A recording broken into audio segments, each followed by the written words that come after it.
Muy buenas noches y bendiciones y paz para cada uno de ustedes. Y damos gracias al Señor por esta nueva oportunidad y por esta última oportunidad en el caso de la escuela para familias, restaurando el huerto. De verdad, estamos muy emocionados, estamos muy expectantes, como en cada sesión lo hemos estado, de poder conocer más, disfrutar más y recibir esta palabra de conocimiento que Dios tiene para nosotros, que este sembrador precioso que es nuestro Dios está sembrando. Él es un experto sembrador que desde la antigüedad ha querido sembrar en nosotros vida y paz. Sus palabras son vida y paz. Y eso es lo que hoy siempre anhela sembrar el Señor, siempre. Vida y paz. Esas son sus palabras. Así que gracias al Señor por esto, gracias por esta conexión y gracias a usted que ha sido fiel en seguir hasta el final de esta escuela. Es muy importante tener en cuenta que iniciar es muy fácil. Voy a iniciar con una dieta, voy a iniciar a leer la Biblia, voy a iniciar con la lectura de algún texto. Este año voy a ser mejor padre e iniciamos. Pero lo relevante es permanecer, llegar hasta el final. Y le felicito a usted que ha permanecido, que ha puesto atención, que ha puesto su corazón delante de Dios. Quizás Él tiene algo más para decirle. Así que si ya llegó hasta aquí, disponemos nuestro corazón, que es la habilidad mayor en su reino, que Él pide de nosotros. Simplemente es eso, disposición. No necesita gente experta, no necesita gente sabia, ni elocuente, ni grandes sabios. No, Él necesita disposición. Esa es la habilidad que pide de nosotros. Es el mejor sacrificio, el poner atención, el estar dispuestos. Y hoy declaramos que nuestro corazón está dispuesto. Así que, sin más, le ruego que oremos juntos al Señor por esta preciosa oportunidad que le parece. Padre, gracias porque tú estás logrando grandes cosas en nosotros. Sí, tú estás, Señor, triunfando y uniéndonos a ti día a día. En nuestro espíritu, Señor, nos estás seduciendo. Es una gran seducción, Señor, y nos has escoltado con misericordia y bien. Todos los días de nuestra vida nos escoltas, nos persigues, estás obsesionado, nos amas con amor profundo, con amor eterno. Y ahora nosotros decimos, estamos dispuestos. De verdad estamos dispuestos, sin fingimiento decimos dispuestos, estamos para recibirte, para responder a tu amor. Oramos, Señor, que tu espíritu hoy de conocimiento y tu espíritu de sabiduría venga sobre cada casa y nos lleve hasta el final de este tiempo, de esta escuela, simplemente con el fin de dar el fruto que tú esperas de nosotros para aportar a tu propósito en esta generación. Llena las conexiones, quita todo impedimento, sujeta al príncipe del aire y llena nuestras vidas, Espíritu Santo. Te encargamos nuestras vidas en este tiempo, una vez más. En el nombre de Jesucristo, nuestro Mesías. Amén. Y amén. Qué gran alegría poder estar aquí conectado, poder estar aquí conociendo más del Señor. Esta semana estuvimos más contentos que las otras porque pudimos recibir noticias de que producto de lo que se está haciendo de esta escuela, familias se están comprometiendo en altar familiar. Ya arrancaron, nos escribieron, dijeron, pudimos hacer esto, pudimos ponernos de acuerdo, estamos orando, estamos en otros casos predicando, en fin. Y damos gracias al Señor que podemos hallar a Dios en nuestras casas. y que no necesitamos ningún otro intercesor, ningún otro mediador. Solamente hay uno que es mediador ahora en este nuevo pacto, Jesucristo. Y Él está pastoreando las casas y damos gracias a Dios por estas buenas noticias y les animamos a que todo esto que hemos recibido y vamos a recibir el día de hoy, eh, la respuesta inmediata nuestra debe ser: ¿y ahora yo qué hago? Ahora mi casa y yo qué vamos a hacer ante esta palabra. ¿Qué vamos a hacer ante este encargo, Dios? ¿Qué es específicamente lo que quieres de nosotros? Eso anhelamos, que Dios pueda despertarnos a sus llamados, a sus voluntades y nos muestre el camino a su corazón. En esta última sesión de esta escuela, simplemente pensando y orando al Señor, ¿con qué temas vamos a concluir en un tema tan amplio, tan profundo, tan hermoso como la familia? Podríamos durar mucho tiempo. De hecho, en el ministerio no cesamos de hablar de la familia. Así que se escogieron dos temas. Vamos a tratar dos temas el día de hoy.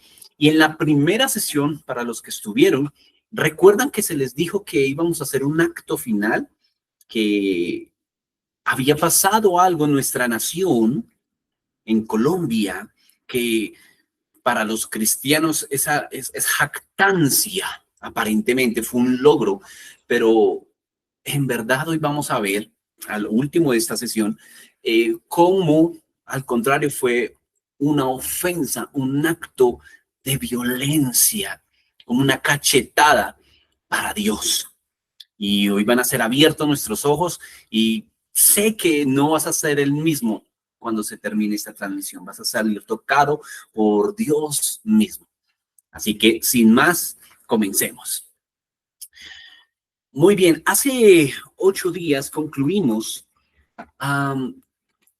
con todo lo que era los fratricidios, la primer ruptura que hubo de la primer familia, que luego de salir del huerto por la desobediencia, por ese acto voluntario de ir en contra de Dios, entiéndase, rebelión, y vinieron consecuencias, que es la consecuencia inmediata de estar lejos de Dios. Creemos que darle la espalda a Dios no va a traer consecuencias, simplemente es ser neutral.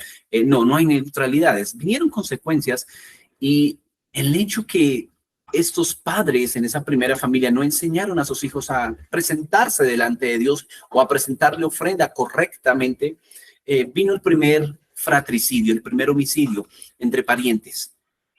Vimos entonces cómo Caín, el hermano mayor, cuando mata a su hermano Abel, trae una maldición sobre la tierra y una maldición que va a costar generación tras generación.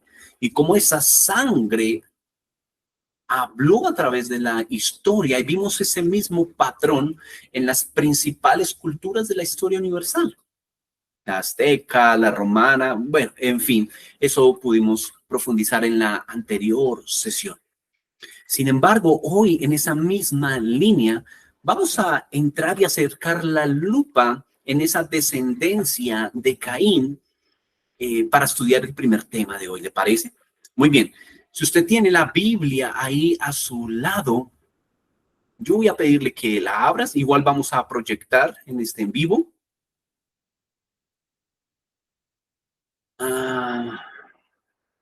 Y vamos a abrir la Biblia allí en el libro de Génesis,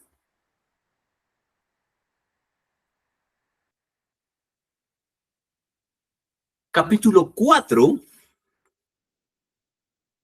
Vamos a leer el verso 15. Dice, y le respondió Jehová: ciertamente cualquiera que matare a Caín, 7 veces será castigado.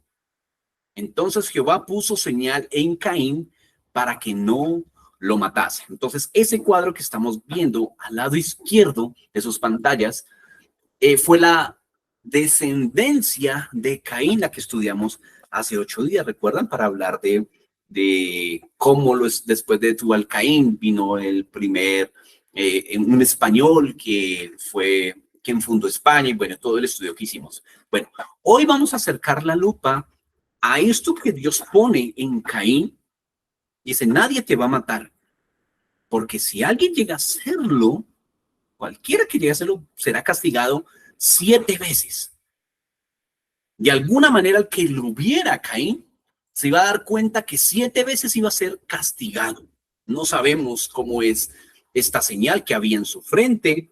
Hay una cantidad de especulaciones, hay imágenes para esto, pero en realidad, y el mensaje era el que vaya a hacerte daño se va a dar cuenta que 7 veces vas a ser castigado, ¿cierto? Pero hay algo que comienza a pasar de generación en generación. Vamos ahí, allí mismo en Génesis capítulo 4, versos 23 y 24, donde Lamec, uno de sus descendientes, va a decir algo a sus esposas, a sus 2 mujeres. Entonces dice, y dijo Lamec a sus mujeres, Ada y Sila, oíd mi voz, mujeres de Lamec, escuchad mi dicho, que un varón matare por mi herida y un joven por mi golpe. Si 7 veces será vengado Caín, Lamec en verdad 70 veces 7 lo será. Qué interesante las palabras de este tatara nieto. Aquí vemos entonces que sin duda alguna la tradición oral comenzó a verse efectiva. Ya era la 6ª generación, y cuando Lamec va a hablar hay una escalada en su dicho en cuanto a la venganza. Caín seguro le contó a su hijo, y luego ese hijo a su otro hijo, y así hasta la 6ª generación.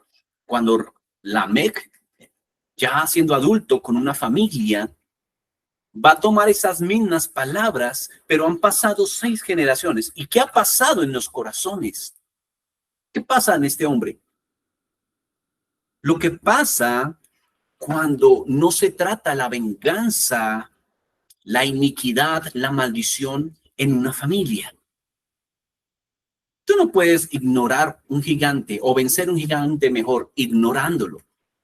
No, eso no va conmigo. No, eso se va anidando. Quizás en tu generación aparentemente no pasa nada, pero se anida a la siguiente generación, y hay una generación que se va a levantar con una simiente de esa semilla de maldición. Y esa generación se levanta y sus palabras van a ser más violentas, más exponenciales. En este caso, se toman las palabras de que 7 veces era vengado su tatarabuelo, pero dice, ahora si algo me llega a pasar a mí, alguien me llega a herir, no va a ser 7 veces, eso fue con mi tatarabuelo, conmigo va a ser 70 veces 7. Entonces, en este contexto, nos está hablando de cómo las generaciones, cómo las civilizaciones llevan esa misma marca de violencia, en este caso la de Caín, un temor de generación en generación. Sí, ciertamente va a ser vengada nuestra muerte si alguien nos llega a hacer daño, pero yo quiero asegurarme una mayor venganza si es que alguien llega a hacerme daño. Seguramente la maldad empezó a aumentarse. Tengan en la imagen, en su mente, es la siguiente imagen. Sale la primera familia del huerto donde está la presencia de Dios, el árbol de la vida, y se separa. Hay unas consecuencias. La siguiente generación está más lejos. La otra generación más lejos, y cada vez que empieza a avanzar el tiempo, el apartarse del árbol de la vida, de la presencia de Dios, da un campo. ¿Recuerda que hablamos que la división es un campo? Pues ese campo necesita ser lleno. Y lo que llega a llenar ese campo es precisamente la maldad. Así que en la sexta generación de Caín, entonces el campo es mayor, la maldad seguramente era mayor, hasta que se llega a Noé, donde vemos que era tanto el espacio de maldad que había llenado las tinieblas, que Dios toma una decisión drástica, la cual todos conocemos. Entonces hay un contexto de que ciertamente como familias debemos poner atención a qué son esas semillas que hemos recibido de generación en generación, y que es en nuestra generación que debemos poner esa voz y ese gen, el cual vamos a hacer ahínco más adelante, para parar eso. Porque quizás digan, no está pasando nada, yo no he visto nada relevante de maldad en mi generación. Bueno, para empezar, ya tienes la indiferencia, lo cual es una tiniebla muy densa. Pero la siguiente generación quizás dé a luz esa semilla de venganza, o cualquiera que sea la semilla que traigamos de generación en generación. Bueno, teniendo esto en claro, de esta escalada de venganza que se va presentando en el corazón y luego en la boca de cierta generación, para Jesús no fue indiferente estas palabras de Lamec. Jesús las tomó muy en serio y aprovechó una oportunidad para traerlas a colación, y no solo eso, redimirlas. Creo que algunos ya tomaron nota mental y dijeron, creo que sé por dónde va el asunto. Correcto. Y para conocer precisamente eso que Jesús va a hacer, le invito a que vaya al Evangelio de Mateo, capítulo 18. Aquí lo vamos a proyectar en pantalla, muy bien.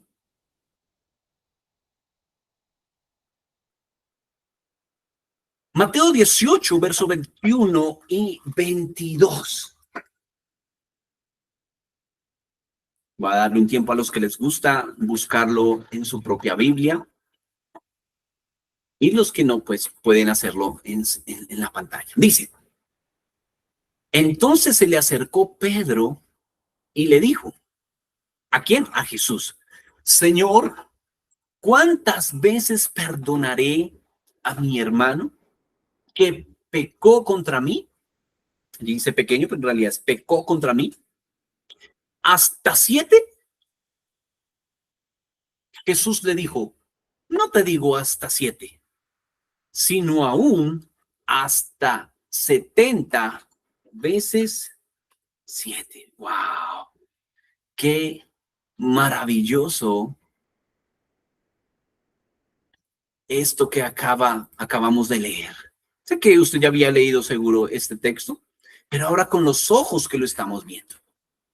Entonces, no es en vano que Pedro, con la semilla de Caín, porque más allá de que el 7, por supuesto, tiene una connotación eterna y todo lo que sabemos del número 7, ¿verdad? Pero era la semilla de Caín. ¿Lo puede ver conmigo? Muy bien. Jesús viene a redimir eso. Y le dicen, no 7, sino hasta 70 veces 7, las palabras de Lamec. Jesús se eleva la condición del perdón a la condición de la venganza. Diciendo, si quieres, si te han ofendido X veces,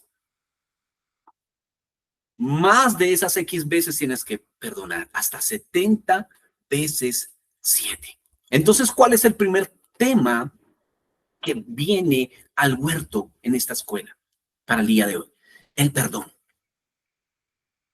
No puede haber una relación que dure si no hay perdón presente. De hecho, si el perdón no existiera entre Dios y nosotros, al minuto de empezar nuestra relación con Dios, sería rota. Pero Jesús mismo dijo que su sangre nos limpia de todo pecado y toda maldad. Está escrito en su palabra que si confesamos nuestros pecados, Él es fiel y justo para perdonarnos y limpiarnos de toda maldad. El perdón es una constante en las relaciones del diseño de Dios. El perdón nació en el corazón de Dios antes de que fuera creado el universo. Apocalipsis nos va a enseñar que antes de que fueran todas las cosas, Jesús ya estaba perdonándonos. Entiéndase, como está literalmente escrito, el cordero que fue inmolado antes de la fundación del mundo. Así que su perdón es un heraldo, su amor es una bandera sobre nosotros. Antes de que cometiéramos el primer pecado, ya Cristo había pagado por ellos. Así que esa premisa, ese diseño del perdón debe ser un estandarte en nuestras casas. Debemos saber que si queremos una familia que perdure, el perdón debe estar listo. Debemos estar listos para perdonar, pero también para pedir perdón. ¿Entre quiénes? Tanto el ofensor como el ofendido. O en el orden de la palabra de Dios. Si alguien te ofendió, el orden es que el ofendido vaya primero. Debería ser al contrario. Yo te ofendí, perdóname. Pero el triunfo que Dios da, la instrucción que Él da es que el ofendido vaya y póngase a cuenta. Lo recuerda cuando dice, si tú vas a traer tu ofrenda y te acuerdas allí, no que tengas algo contra tu hermano, sino que tu hermano tiene algo contra ti, deja tu ofrenda. Ahí no dice que no ofrendes, ofrenda, pero ve y ponte a cuenta con tu hermano que tiene algo contra ti. Así que este diseño queremos ponerlo sobre la mesa el día de hoy. El perdón es una transversal, es algo que no podemos levantarnos en la mañana sin tomarlo. Entre esposos, el perdón debe ser una constante. Y aprovechando el caso y los casos que nos han escrito de los altares familiares, precisamente, ese es un buen momento donde se puede aprovechar para pedir perdón. ¿Cierto? A veces en todas las actividades del día es difícil encontrar el momento, pero estableciendo un altar puede ser el momento perfecto para decir, bueno, el altar de hoy va a ser mis confesiones hacia ti. No seamos religiosos, no cerremos los ojos y oremos a Dios. Hay mayor deleite en el cielo, en Dios, cuando entre nosotros nos reconciliamos. Él dice que cuán bueno es habitar los hermanos juntos y en armonía. No se nos olvide esa parte, juntos y en armonía, es que el Señor le agrada que habitemos. Así que busquemos la armonía y el estar juntos antes de. Eso sí que agrada al Señor. Así que lleguemos en la noche y así cuando vemos que algo le pasa al cónyuge, ¿te pasa algo? Seguramente sí. El altar es un buen momento para decir, sé que te pasa algo, no soy consciente de mi error quizás si sé algo, y es una oportunidad para ponerse a cuentas entre nosotros.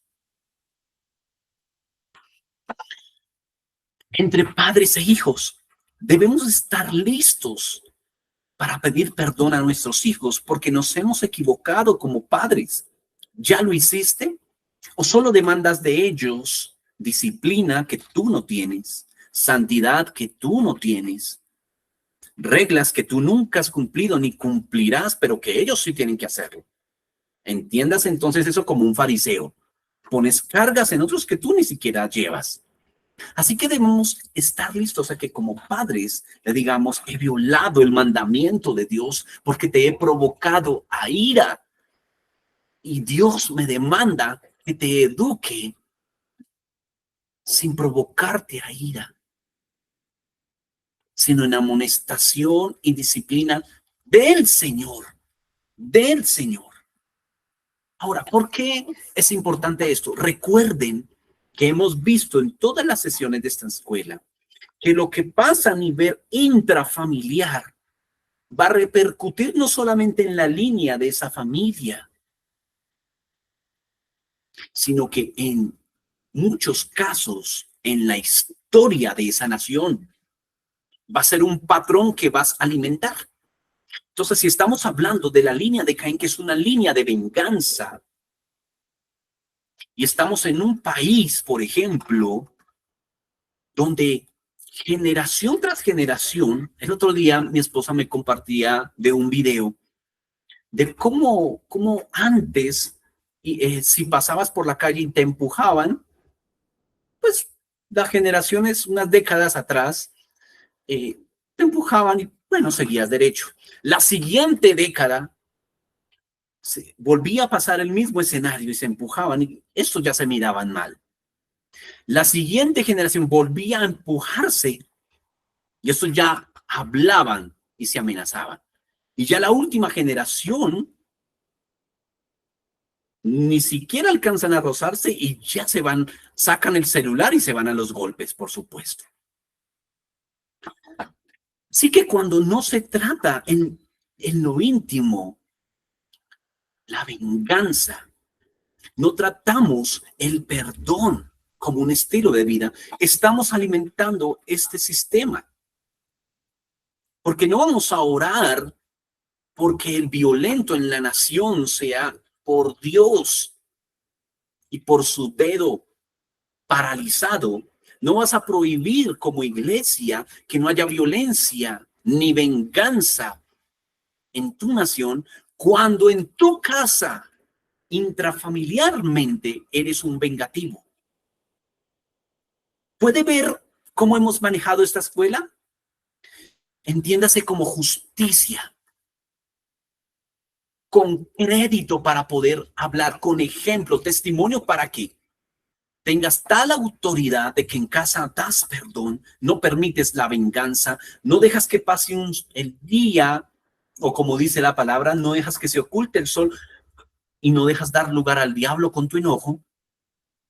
Por tal razón tienes autoridad para orar entonces y prohibir la violencia y la venganza. Pero lo natural en nuestras casas ha sido la venganza. El guardar esa semilla de Caín y exponenciarla como la MEC, decir, usted ya me la ha hecho 1 y 2 y 3 y esta es la 4ª vez y tenemos un registro cual RAM perfecta de todas las ofensas que él no me ha confesado, que yo no he confesado y que no voy a ceder. Pero con esa condición nos presentamos delante de Dios. Cuando de tanto en tanto debemos presentarnos entonces para decir, tengo esto contra ti, me ofendiste. Esos actos sencillos y sinceros, sencillos pero que nos cuestan, abren los cielos, separa una semilla para que la siguiente generación no sea así de vengativo. Eduquémonos con los que vivimos, sea que vivas con tus hijos, tu esposa, tus abuelos, con quien vivas, a constantemente estar limpiándonos de esas telarañas de ofensas, que si no son tratadas, una generación va a ser vengativa en acción. Lo que tú has acumulado en el corazón, en algún momento, tú dices, ¿en qué momento levanté mi mano, levanté mi voz, dije esas palabras? Has dejado acumular ofensas. No se han confesado los unos a los otros. Ahora, voy a poner un sustento bíblico a todo lo que acabo de decir, aparte de la semilla de la MEC. De cómo las relaciones en el huerto, Dios se las toma muy en serio y no las mira como un problema familiar. Miren la familia Ramírez. Pobrecitos, están allí emproblemados. Bueno, yo sigo con mis asuntos que ojalá se arreglen. Esa no es la mentalidad de Dios. Se los voy a demostrar con tan solo 3. Hay muchos, pero escogí estos 3 para mostrárselos. De cómo las relaciones en el huerto maldicen o bendicen la tierra, todo el globo terráqueo. Abra su Biblia, por favor, en el libro de Jeremías.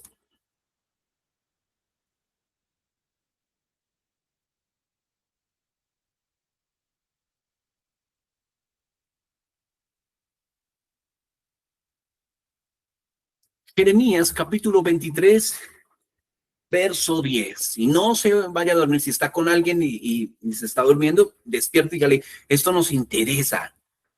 Jeremías 23, 10.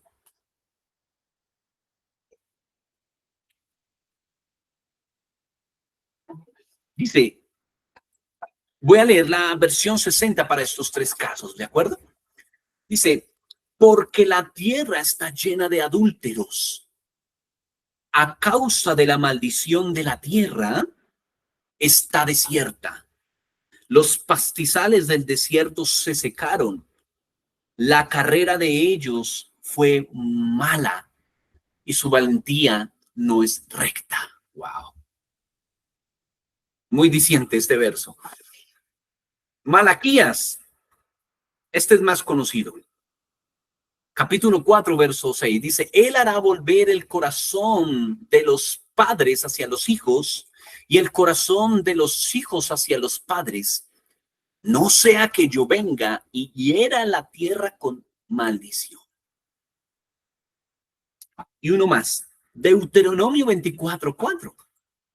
No podrá su primer marido que la despidió volverla a tomar para que sea su mujer, después que fue envilecido, porque es abominación delante de Jehová, y no has de pervertir la tierra que Jehová tu Dios te da por heredad.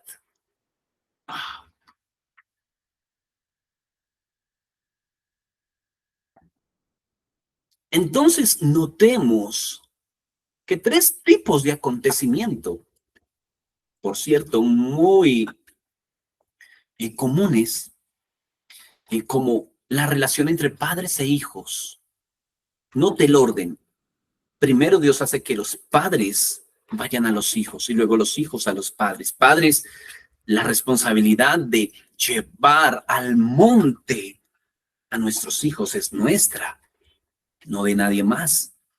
Abraham llevó a su hijo adolescente Isaac al monte y sí que nos da señales la Biblia de que Isaac sabía cómo se ofrecía un altar. Somos nosotros los directamente responsables de saber de la condición espiritual de nuestros hijos. El corazón de los padres a los hijos y luego los hijos a los padres. Es que esos hijos no hacen caso hoy en día. ¡Qué generación tan rebelde! ¿Y sus padres? Es que miren esas palabras, miren, esta generación no quiere buscar a Dios. ¿Y sus padres están buscando a Dios? ¿Buscaron a Dios? ¿Les enseñaron desde pequeños?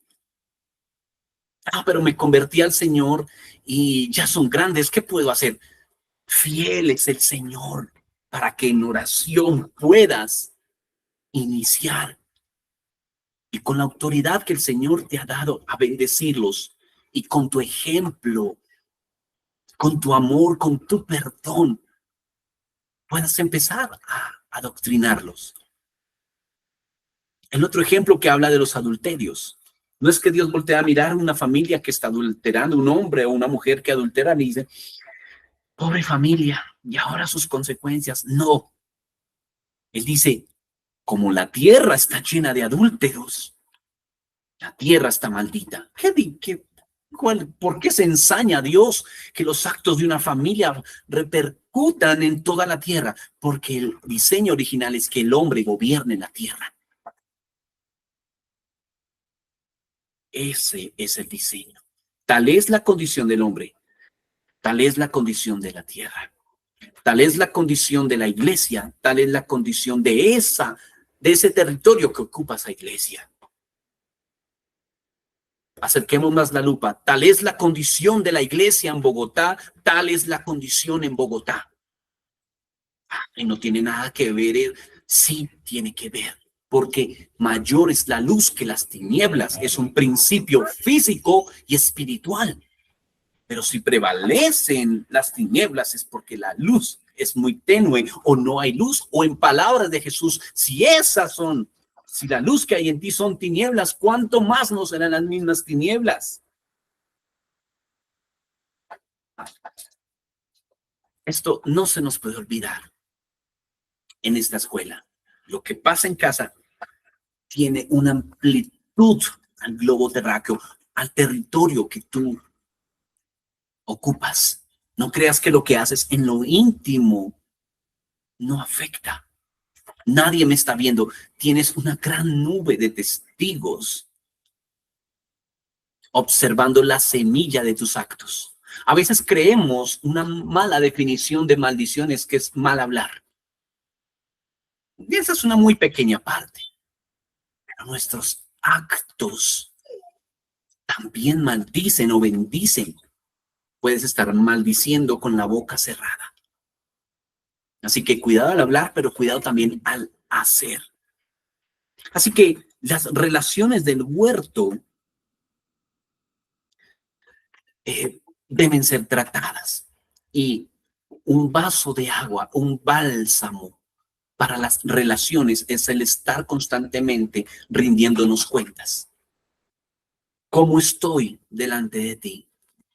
Una pregunta constante debe ser del hombre a la mujer: ¿cómo me has visto a mí en santidad? Podría ser. Y la mujer luego: ¿y cómo tú me has visto a mí delante de Dios, delante de ti? ¿Cómo me has visto en mi comportamiento? Y luego con los hijos: hijos, te he visto que esto es ofensivo delante de Dios, ¿sabías? El otro día vimos una película. Nos gusta ver películas basadas en historias reales. Y vimos una película de gente muy intelectual que se preparaba para debatir en contra del racismo en Estados Unidos. Y en eso fuimos exhortados, en este caso por el Espíritu Santo, a través de nuestro hijo. Dijo: ¿sabían que esa película que vimos no honró al Espíritu Santo? Y tuvimos que hablar al respecto, reflexionar y decir: aunque aparentemente no va a pasar nada de lo que llamamos nosotros ofensivo, hay ciertos detalles que deben ser filtrados por el Señor. Así que constantemente el presentarnos y que todos tenemos algo que decir de parte de Dios, niños, grandes, pequeños, mujer, todos ahora somos sacerdotes. Quítese esa venda que nos enseñaron por años, que el hombre es el sacerdote de la casa. Quítesela, por favor. Eso ha dañado mucho la dignidad de la mujer y ha sacado corriendo a los hombres de las iglesias. Yo soy el sacerdote, entonces ¿qué se espera de mi casa? Yo no sirvo para esto. La verdad es que tú, hombre, eres sacerdote, pero mujer también, hijos también. Es un pueblo de reyes y sacerdotes. Todos somos responsables delante de Dios y todos debemos responder y tenemos algo que dar de parte de Cristo. Antes de acabar el tema del perdón, que es tan amplio, quiero darle una perla que a mí me ha ayudado a tratar ciertos temas personales para perdón. Y voy a hacerlo a través de un ejemplo. Es simplemente un ejemplo. Y lo primero es que usted identifique: ¿tiene algo que perdonar? ¿Hay algo que profundamente tiene que perdonar en su casa o con los que vivió anteriormente, su anterior familia, la congregación a donde asistió, algún ex jefe, algún ex líder, algún vecino, algún amigo que lo defraudó? ¿Tiene algo que perdonar? Identifíquelo. Bueno, ¿cómo trabaja el perdón? Cuando Jesús dijo hasta 70 veces 7, también puso en exponencia el perdón, que funciona de la siguiente manera. Tengo que perdonar a mi papá que me abandonó. Pongamos ese ejemplo. Tú un día, cuando ya eres adulto, decides perdonarlo. Dices: está bien, perdono a mi papá. Y tú crees que eso fue suficiente, pero no. Tienes que perdonar hasta 70 veces 7. ¿Por qué? Porque el año que viene quizás te das cuenta que otra persona que tuvo un buen papá va más adelante que tú y ya tiene, por ejemplo, ha conseguido más cosas que tú en la vida. Dices: oiga, pero es que ese papá que tuvo, y vuelves a sentir el peso. Es que mi papá. Y eres confrontado y dices: pero Dios, ¿acaso ya no lo perdoné? Sí, pero ahora tienes que volverlo a perdonar. 70 veces 7, ese mismo caso. Así que tomas y dices: vuelvo a perdonar a mi papá que me abandonó. Y es tratado ese asunto. Pero a los 3 meses te das cuenta de que ves al frente de tus vecinos una pareja y el hombre le pega a la mujer. Y vuelves a recordar cómo tu papá, antes de abandonar su casa, le pegaba a mamá. Y vuelve a ti a decir, a prenderse tu corazón y dice, ¿por qué siento esto? ¿Acaso ya no perdoné a mi papá? 70 veces 7. Y ese mismo caso vas a tener que perdonarlo una y otra vez, cada vez que en tu mente vengas a un contexto donde se relacione ese caso con la ofensa que recibiste. 16 meses y un año y 2 años y has tratado 10 perdones acerca del mismo tema, quizás llegues hasta una edad muy avanzada y tengas que seguir perdonando. Eso es, perdona hasta 70 veces 7. Es un perdón implacable, un perdón sin fin. Si has decidido perdonar, no es la única vez que tienes que perdonar. Vas a tener que perdonar una y otra y otra y otra vez por diferentes eh, expansiones de esa onda de ofensa que llegan a tu vida y vuelven y rebotan y traen un nuevo recuerdo, o te das cuenta de algo que hubiera podido ser mejor si esto no hubiera pasado. Espero ser claro con este ejemplo y así debemos hacerlo entre nosotros. Quizás tú sufriste, o no este caso, pero si tu esposo te falló, vas a tener que perdonarlo, no solo una, sino una y otra. Y cuando se burlaron de mí y mi dignidad, y dónde quedó este tiempo y la promesa que hizo, y una y otra vez,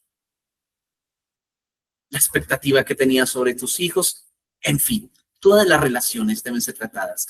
Y finalizo con lo siguiente: el perdón no es una opción. Jesús, aunque murió en la cruz, aunque el Padre dio a su Hijo para perdón de nuestros pecados, ese acto tan maravilloso lo condicionó. Dijo, si ustedes no perdonan a sus ofensores las ofensas, yo tampoco los voy a perdonar. Así que cada vez que veamos que Dios perdona a un ofensor como nosotros, o a un ofensor como aquel que decimos, ese merece perdón, ese merece perdón igual que tú para Dios. No, pero es que ese ha hecho delante del Señor.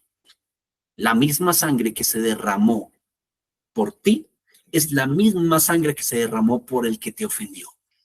Y ambos bajan sus manos y sus venganzas delante de la cruz. Así que el perdón es un tema vigente, transversal, hasta el día de nuestra muerte. Debemos estar pidiendo perdón y perdonar. Muy bien, pasemos al segundo tema que nos convoca esta noche. Y para esto, quiero poner algo sobre la mesa. Imagínense al apóstol Pablo, ¿lo recuerdan de la Biblia? Muy bien. ¿Recuerdan que el Señor lo llevó al tercer cielo? O Pablo por lo menos dice que es el tercer cielo. Si usted está en lugar de él y va a ser llevado al tercer cielo, ¿qué se imagina que Dios le va a mostrar? Pues Dios te da una noticia, te dice, a ti te voy a llevar al tercer cielo esta noche. ¿Qué te imaginas que Dios te va a decir? ¿Qué nos irá a mostrar Dios del cielo? Bueno, pues a Pablo le pasó esto, y lo que le va a mostrar es algo que muchos diríamos, le mostraste esto, Señor. Quizás no hay unos temas quizás más relevantes en el cielo. Miremos uno de los temas que Dios le muestra a Pablo en esta experiencia cuando lo lleva al cielo. Abran sus Biblias, por favor, en el libro de Efesios, una carta que precisamente Pablo va a escribir.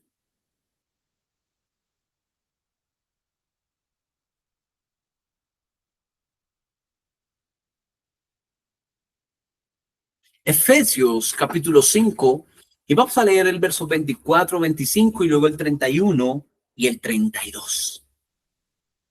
¿Listo? Doy unos pequeños segunditos para que lo busques en tu Biblia. O si prefieres, vamos a verlo allí en pantalla.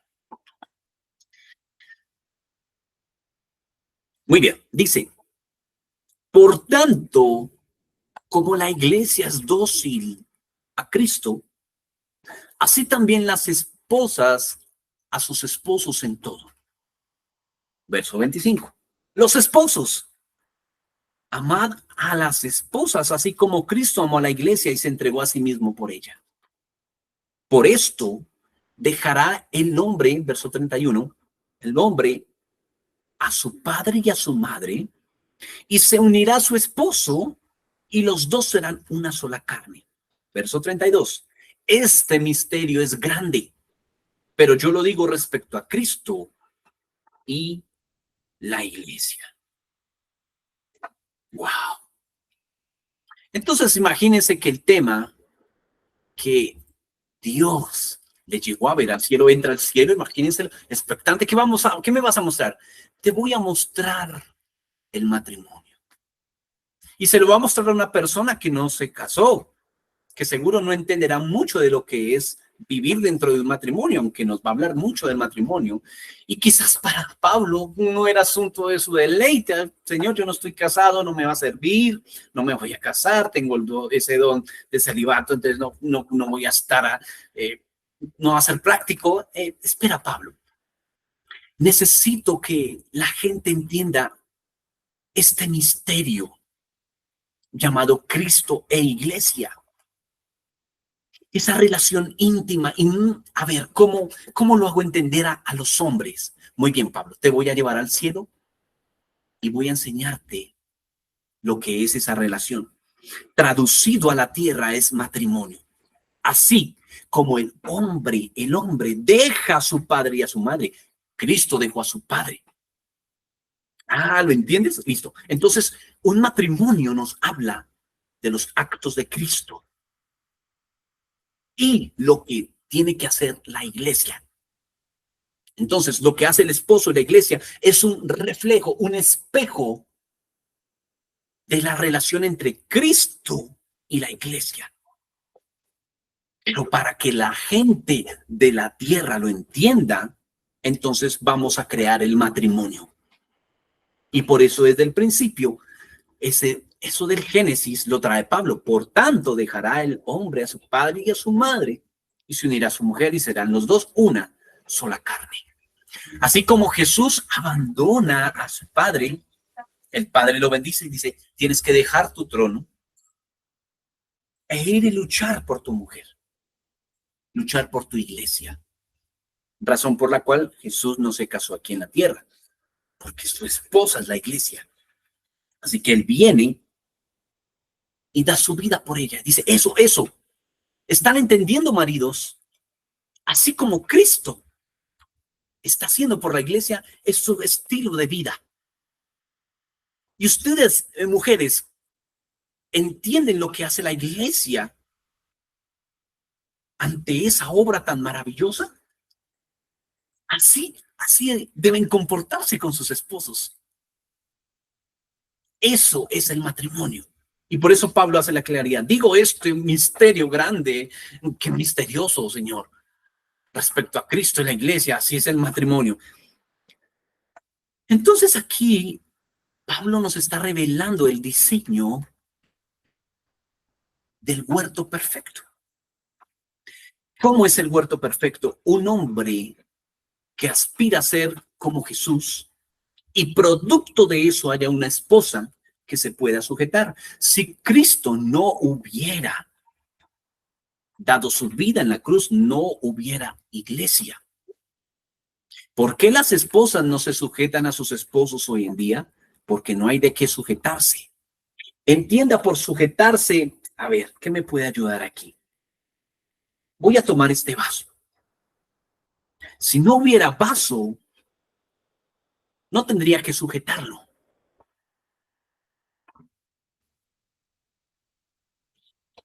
Ver un Cristo crucificado, hay una iglesia.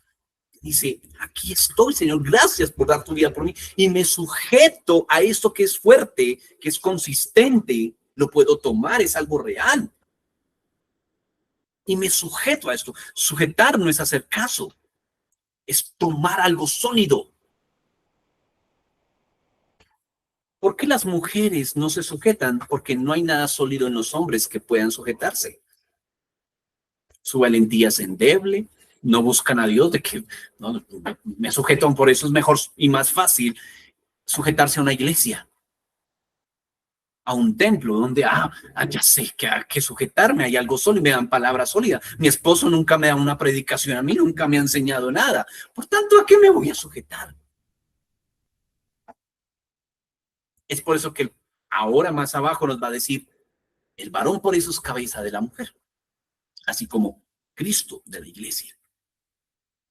Quizás tú que estás viendo esto y dices, yo no soy casada o no pienso casarme, esto ya no es para mí, me desconecto. No, porque tú también te vas a casar con Cristo Jesús un día. Solamente que esto que se llama aquí matrimonio es un espejo, una sombra, mejor, una sombra de lo porvenir, que pronto vamos a casarnos. Así que si estás soltera o ya eres viuda, viudo, y no me interesa eso, sí te interesa, porque un día te vas a casar. Pero los que todavía tienen una relación, hombres, si queremos sujeción de mujeres, de nuestras esposas, deben encontrar un carácter sólido. Si queremos hijos que amen el huerto, que encuentren en el huerto su provisión, un deleite, es un deleite para ellos, debe haber algo consistente, debe haber una cabeza que se levante. Muy bien. Así que, como Dios crea este diseño, ¿cuál es entonces el segundo tema que nos trae aquí? La autoridad.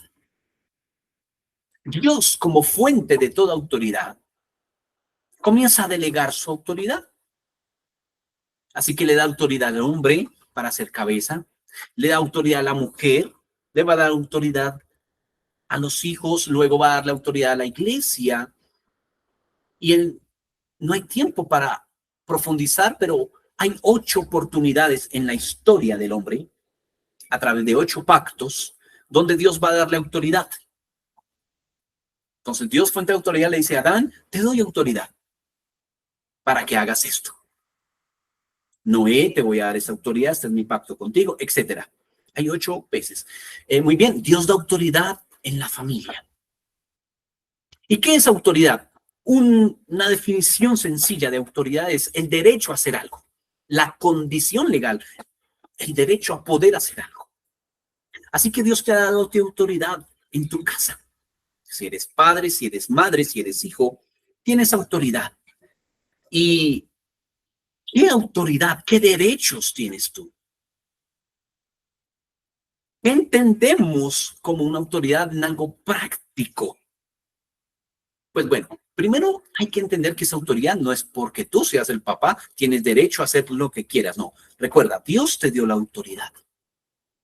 Él es la fuente de tu autoridad. Y Él te ha dado esa posición, padre, madre, jefe, la autoridad que Dios te haya dado en algún lugar. ¿Cierto? Muy bien. Pues quiero decirles que tenemos un gran derecho como esposos que fueron explicados por Jesús.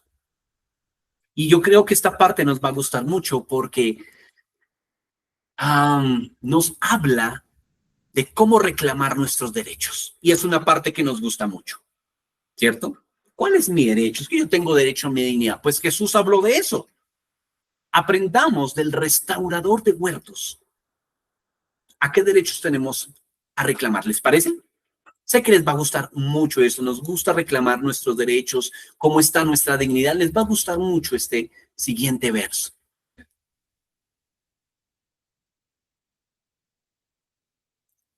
Muy bien, aquí estoy. Bueno, muy bien. Filipenses capítulo 2, versos 6 al 11. Esos son los derechos que tenemos a reclamar.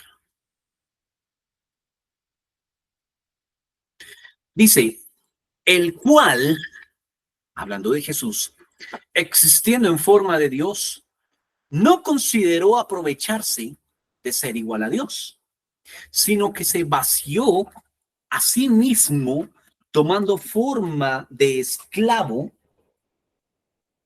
haciéndose semejante a los hombres, y mostrándose en apariencia como hombre, se humilló a sí mismo, haciéndose obediente hasta la muerte y muerte de cruz. Por lo cual Dios también lo exaltó hasta lo sumo y le dio el nombre que es sobre todo nombre, para que en el nombre de Jesús se doble toda rodilla de los que están en los cielos y en la tierra y debajo de la tierra, y toda lengua confiese que Jesucristo es el Señor, para gloria de Dios Padre. A ver, así que los que estaban esperando y diciendo, ¿cuáles son mis derechos aquí? A ver, el hombre de la casa, a mí me respetan mis derechos. En el huerto, Jesús nos enseña cuáles son nuestros derechos. Así que él mismo dio ejemplo, dijo, yo no me aproveché de ser igual a Dios. Dice el verso 6, siendo en forma de Dios, toma forma de hombre y no insistió, dice en otra versión, no insistió en ser igual a Dios. No se aprovechó de ser igual a Dios. Ese es tu derecho, no aprovecharte de tu posición. No te aproveches de que eres hombre y puedes hacer ciertas cosas. Eres fuerte, que eres hábil, que conoces. En el huerto, en tu casa, Dios te manda no aprovecharte de esas habilidades. Así como Cristo no se aprovechó de ser igual a Dios. Jesús lo dijo en la cruz. A los que decían, bájate de la cruz, dijo, ¿no creen que si yo aquí pidiera a mi Padre enviaría 12 legiones de ángeles a que me defiendan? Pedro, baja esa espada. Yo podría ordenarle a docenas de ángeles, legiones de ángeles que vengan a ayudarnos. Pero no se aprovechó. ¿Te has aprovechado de tu condición de padre, de hombre, de las oportunidades que Dios te ha dado? ¿Y te has aprovechado para hacer daño? Tu capacidad de hacer negocios y de hacer dinero y aprovechas la oportunidad para decir, si no fuera por mí, aquí no habría provisión, por ejemplo. Eso es aprovecharse. O las madres, aprovecharse de su condición. Lo mismo, si Dios te da oportunidades económicas, no aproveches eso para hacer daño, sino para construir en tu casa. Si a ti, hijo, Dios te ha enviado a un lugar, no aproveches esa oportunidad para hacer el mal. Aprovechalo para hacer el bien. Pero aquí también dice, vació, sino que se vació. Cuando tú tienes la oportunidad de aprovecharte o de insistir en algo para mal, en el huerto Jesús nos enseña a vaciarnos de esa oportunidad. Tengo la oportunidad de vengarme porque tú me ofendiste, pero me vacío de esa oportunidad. Hoy convocamos a que se hiciera la cena. Si usted está allí y tiene la cena, al final vamos a hacerlo. Si no la tiene, tranquilo. No se vaya a parar. Con un vaso de agua basta. Y un pan. Pero el participar de la cena, recordar la Pascua, el significado de Pascua es dejar pasar por alto. ¿Y qué es lo que tienes que dejar de pasar por alto? Las ofensas que te hacen. Y perdonar.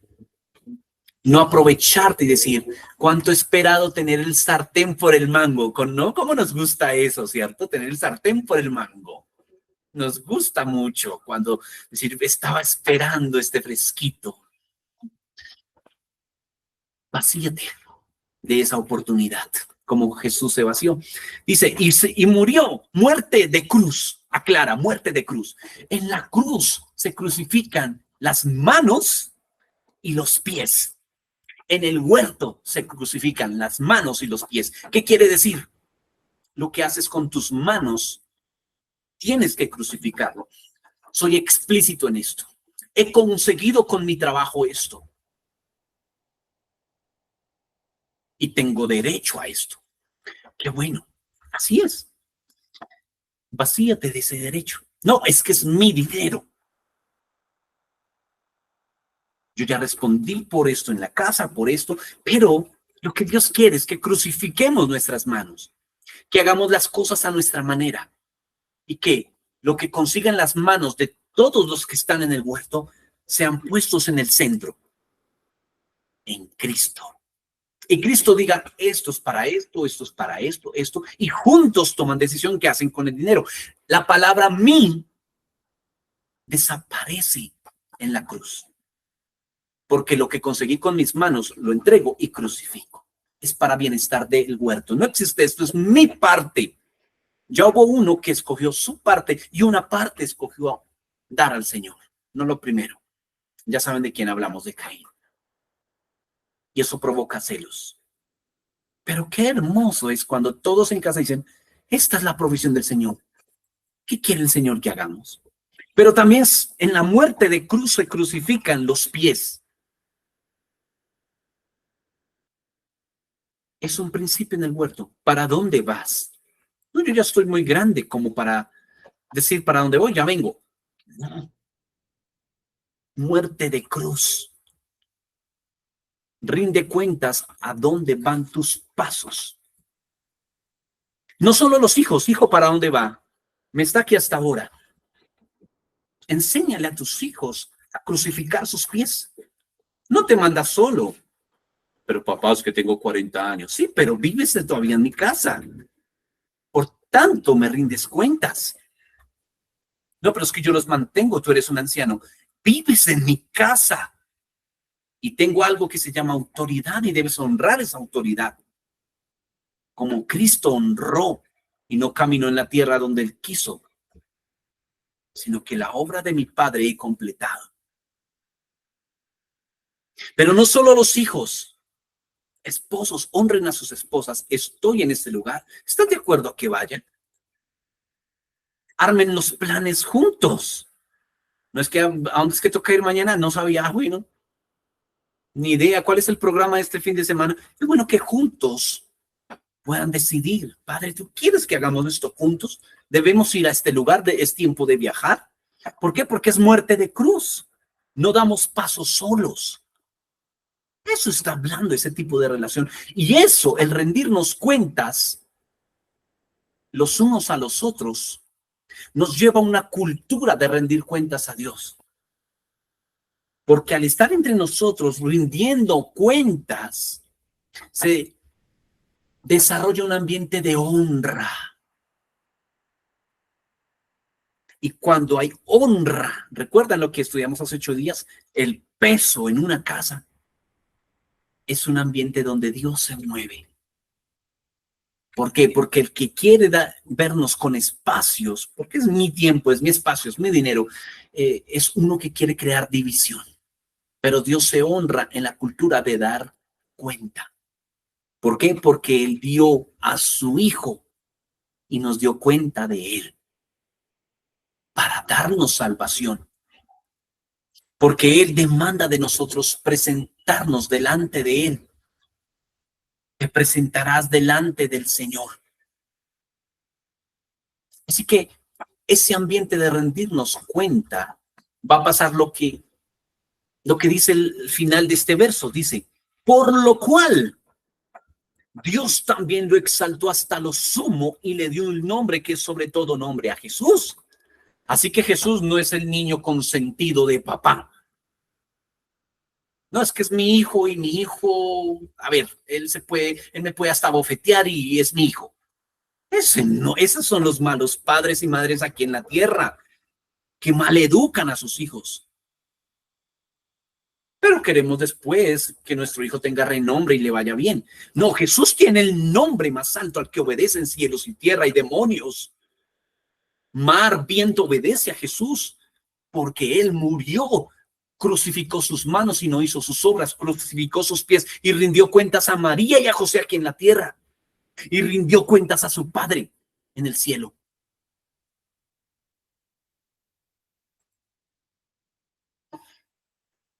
Si nosotros queremos un hogar exaltado, necesitamos crucificar nuestras manos y nuestros pies. ¿Queremos que nos vaya bien? Yo creo que todo hogar desea eso. Pues debemos desarrollar una cultura donde la autoridad esté bien en casa y nos rindamos cuentas. Dios no nos va a exaltar ni a bendecir porque somos sus hijitos lindos. No. Cada promesa de Dios está precedida por un mandamiento que nos lleva a andar en justicia y consecuencia de eso se sujetan demonios, así como se le sujetan ahora a Jesús los demonios. Si no se nos sujetan a nosotros los demonios, es por falta de crucificar nuestros pies y nuestras manos. Permítanme un momento, voy a conectar aquí algo.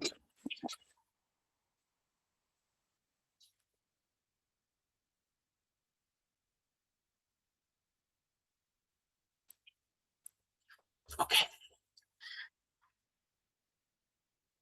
Así que honra. Jesús el centro, primera sesión. Quiero ya ir cerrando. Primera sesión, Jesús el centro, no un adorno. Segunda sesión, honra a Dios, honra entre nosotros. Y tercera sesión, perdón y autoridad. Estas 4 herramientas que van a llevar a que nuestros hogares sean restaurados. Si Cristo es el centro, esto va a llegar a que si lo honramos a Él, entre nosotros nos honramos. Y eso va a llevar a que nos estemos perdonando y vayamos ganando autoridad en su reino. Y producto de esto, nuestra nación va a ser bendecida porque cuando oramos pasa algo.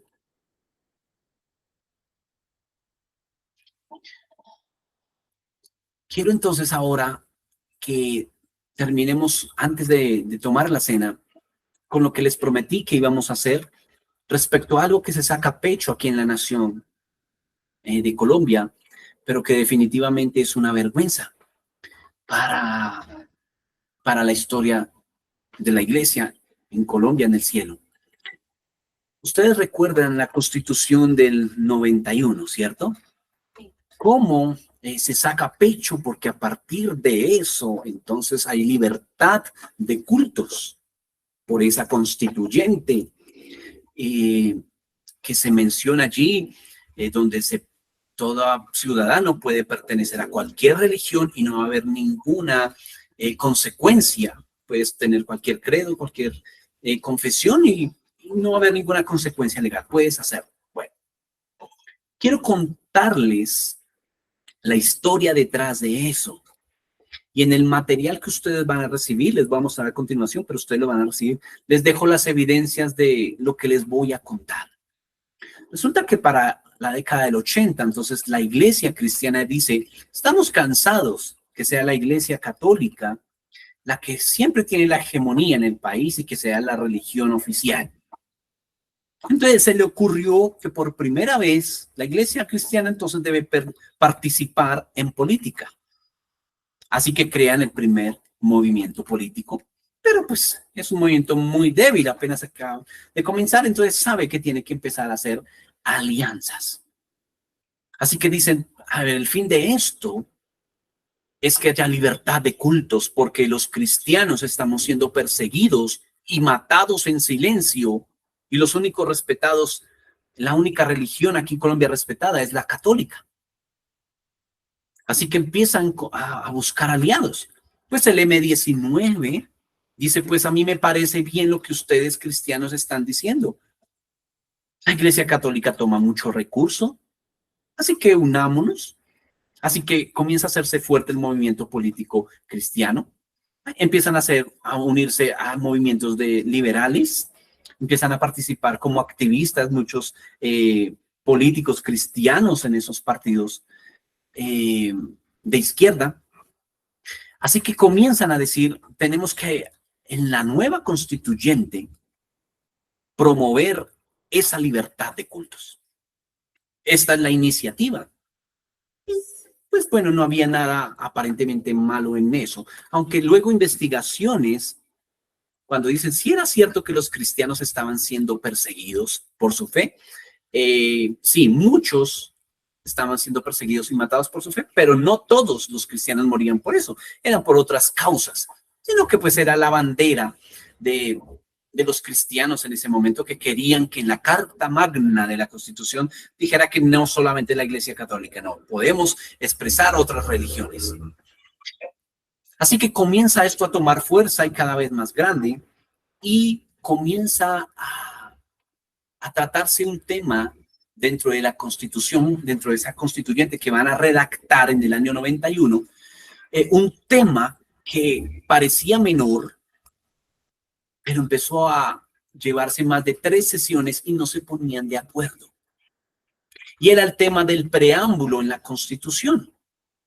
Y usted va a encontrar como el papel de Dios en la Constitución del 91. Y les tomó más tiempo hablar de esto en sesiones que el narcotráfico. ¿Por qué? Porque todas las constituciones anteriores, la anterior a esa era la del año 86, 1886, y todas las constituciones anteriores mencionaban a Dios como fuente suprema de toda autoridad. Y quiero compartirles un recorte del preámbulo de la Constitución del 86. Eso usted lo puede conseguir, es muy fácil de conseguir en el internet. Allí podemos verlo. Muy bien. Entonces, usted va a ver que en el preámbulo se va a encontrar, a ver, lo leemos. Dice, en nombre de Dios, y allí subrayé en amarillo, como dice, fuente suprema de toda autoridad. Los delegatarios de los estados colombianos de Antioquia, Bolívar, Boyacá, Cauca, Cundinamarca, Magdalena, Panamá, Santander y Tolima, reunidos en Consejo Nacional Constituyente, vista la aprobación que impartieron las municipalidades de Colombia a las bases de constituciones pedidas el día 1 de diciembre del 85, y con el fin de afianzar la unidad nacional y asegurar los bienes de justicia, la libertad y paz, hemos venido en decretar como decretamos lo siguiente. ¿Listo? Resulta entonces que comenzaron los conflictos a decir, ¿por qué tenemos que mencionar a Dios como fuente suprema de toda autoridad? Eso fue hace más de 100 años. La cultura ha cambiado, ahora somos más multiculturales. Les voy a dejar el link donde está una de las sesiones de debate, si se ponía a Dios como fuente suprema de autoridad o no. Y cuando comenzaron estos debates, el movimiento cristiano se vio en una encrucijada. ¿Por qué? Porque iba a ser sometido a votación si el nombre de Dios aparecía en la Constitución como fuente suprema de autoridad o no.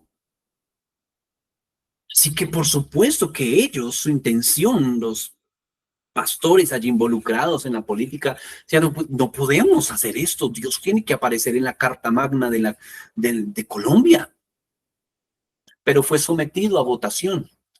Y aunque ellos votaron que no se eliminara a Dios como fuente de suprema autoridad, fue quitado esta palabra que Dios es la fuente suprema de autoridad. ¿Y cómo quedó el preámbulo de la actual Constitución, que es la del 91? Bueno, pues acto seguido, aquí lo tengo. El consenso fue el siguiente. Se los voy a leer. A ver, aquí lo tengo más grande. Dice, el pueblo de Colombia, en ejercicio de su poder soberano, representado por sus delegatarios a la Asamblea Nacional Constituyente invocando la protección de Dios y con el fin de fortalecer la unidad de la nación y asegurar a sus integrantes la vida, la convivencia, el trabajo, la justicia, la igualdad, el conocimiento, la libertad y la paz dentro de un marco jurídico, democrático y participativo que garantice un orden político, económico y social justo y comprometido a impulsar la integración de la comunidad latinoamericana, decreta, sanciona y promulga lo siguiente. Y comienza toda la carta de la Constitución. ¿Por qué les muestro esto? ¿Qué tiene que ver esto?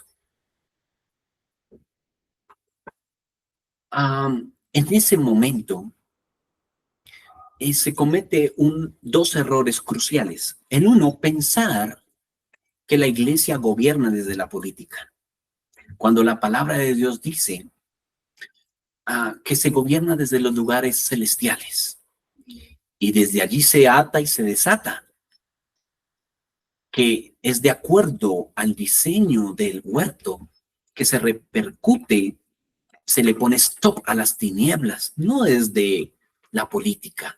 Tú puedes estar en la política y ser usado por Dios, pero eso es otra cosa. Pero no por estar en la política va a cambiar una nación. Eso nos lleva a pensar que no necesitamos un presidente cristiano, no necesitamos eso. Ahora que llegan las votaciones, no necesitamos pensar en esto. Segundo error, se dejó por escrito que ya Dios no es la autoridad, pero sí invocamos su protección. ¿No le parece a un evangelio que a veces tenemos? No quiero hacer la voluntad de Dios.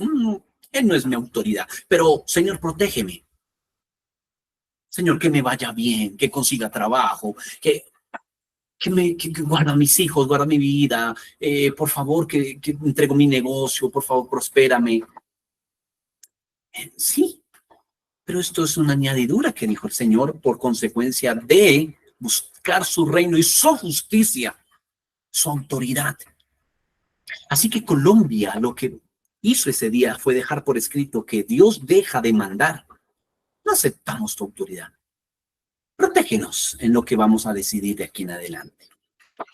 Es por eso que ahora entendemos el porqué de que aunque aparentemente hay libertad de religiones, cosa que no participamos como iglesia, porque quedó demostrado en la pandemia que así no haya libertad para reunirse o condiciones para reunirse, la iglesia debe seguir funcionando porque es desde un lugar espiritual que funcionamos, es el poder de una oración, no de una reunión. Es la asamblea en el cielo la que da resolución de conflictos a la tierra, no un templo donde se ora, donde se congregan, no es espiritualmente que funciona.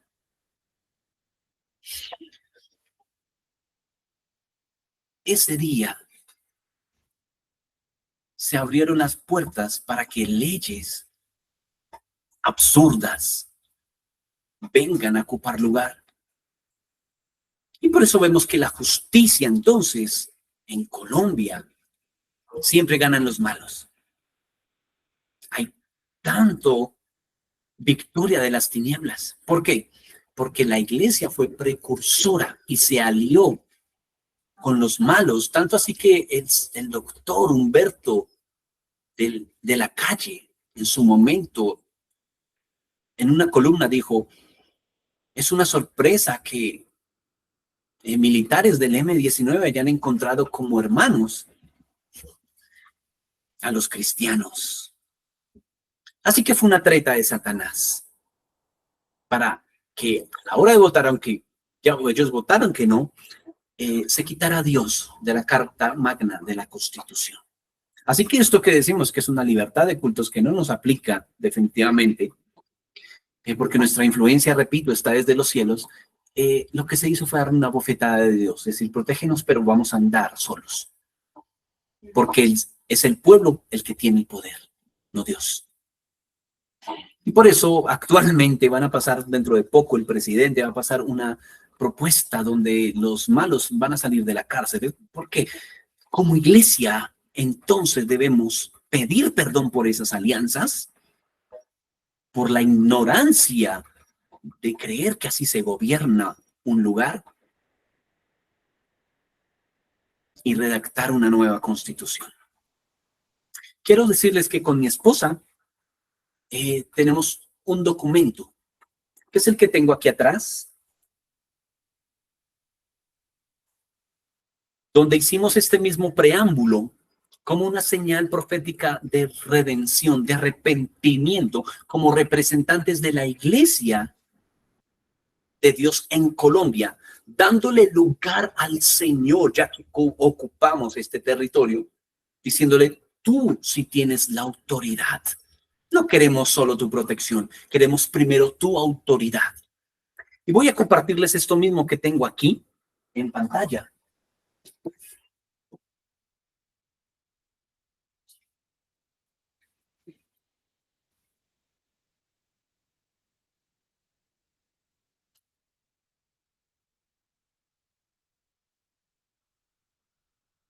Muy bien.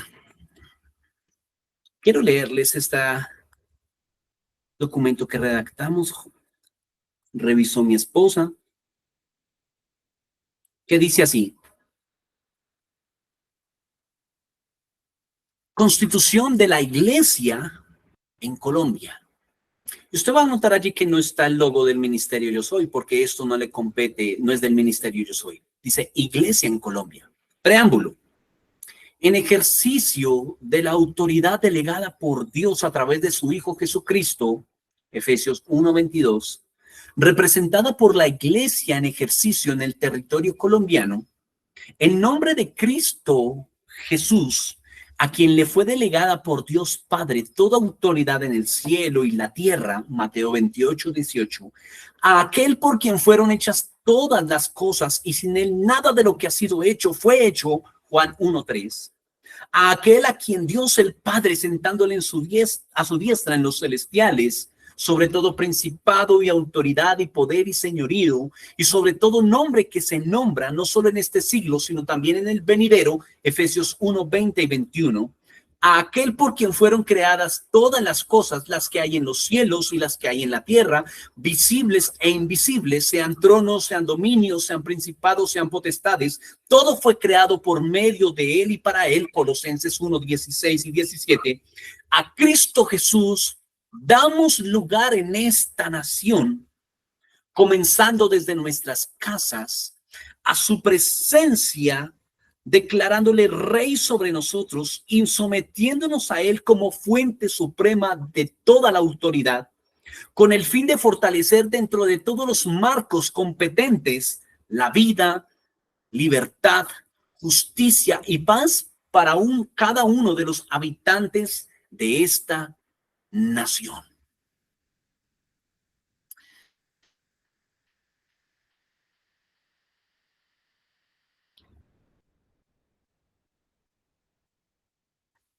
Cuando estaba redactando este documento, vinieron varias noticias que precisamente se celebran para esta época, aparentemente un día de la independencia. Esta semana fue la celebración de la Virgen como patrona de los transportadores. También aparentemente se celebró precisamente ahorita en julio la libertad religiosa a causa de la Constitución del 91. Y que Dios, creo que yo nunca planeé, dije, en el mes de julio se celebra eso, vamos a hacer la escuela dándole frente a eso. No tengo tal sagacidad. Pero el Señor sí conoce. Y es el tiempo de esos remanentes, donde como iglesia, ahora participando de la cena, nos vamos a comprometer delante del Señor a traer justicia en nuestra casa. Porque como aprendimos en todas las sesiones, lo de las casas maldijo la tierra, pero también lo que pasa en casa puede bendecir la tierra. Si tu casa funciona, la iglesia o la congregación, ministerio donde estás, va a funcionar. Y si los ministerios funcionan, la iglesia que ocupa ese territorio va a traer justicia y las tinieblas van, en efecto, a retirarse. Así que esta constitución, preámbulo de constitución, es un acto profético, diciéndole: Dios, nosotros, la Colombia espiritual, aceptamos tu autoridad y pedimos perdón por ese día, por la condición de la iglesia en ese momento, que en ignorancia, seguro, no con la intención de alejarse de Dios, querían hacerlo, pero en ignorancia creían que así se gobierna, que hay que salir para marchar y decir: Jesús vive. Sí hay que salir a marchar, por supuesto, pero producto de la justicia en casa, de la justicia en la iglesia, salimos y proclamamos eso en el mundo. Pero antes arreglamos el interior.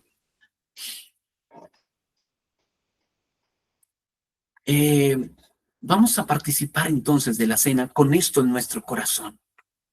Y es momento para estar, si usted está cansado seguro por la semana, por el día que tuvo, voy a pedirle unos momentos más para que oremos y cerremos la escuela.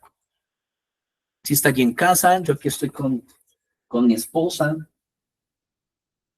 Vamos a partir el pan precisamente.